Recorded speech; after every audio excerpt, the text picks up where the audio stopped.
अभी आप सुन रहे हैं डीजे निरंजन मरकाम मिक्स किया हुआ गाना।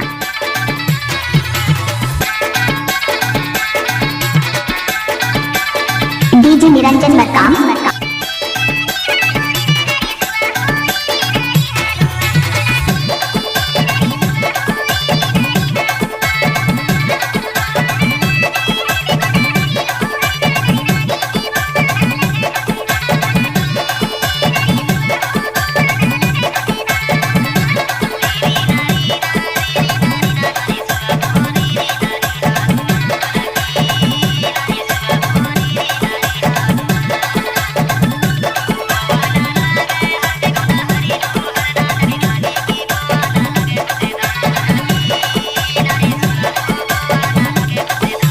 आपने सुना ही होगा डीजे निरंजन मरकाम झांझोला वाले।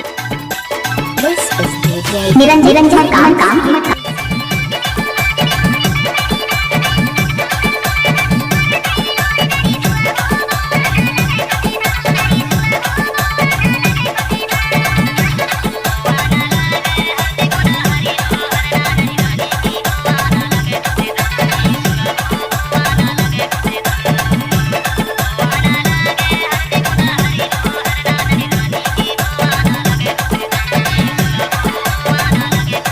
DJ Niranjan Markam. DJ Niranjan Markam.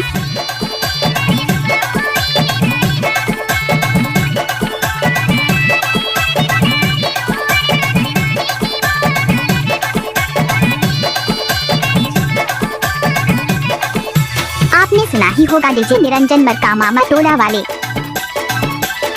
DJ Niranjan Markam.